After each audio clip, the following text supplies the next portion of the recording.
Hey guys, this is Tim with American Paving Design. If you have recently had pavers installed and you are now noticing that there are white spots forming on the surface, don't panic.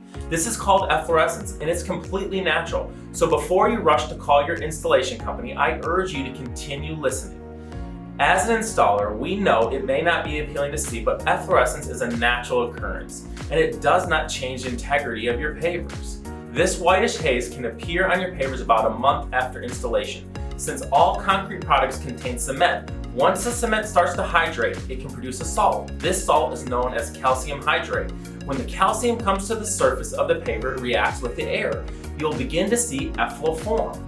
We understand that seeing efflorescence on your current pavers is less than ideal, but we can tell you that it is likely to disappear and fade in the first year. Some manufacturers have tried to control efflorescence, but this problem has yet to be solved.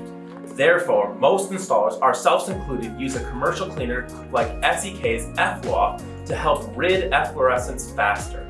If you want to learn more about how to clean existing efflorescence off your pavers, check out our video library located on our website.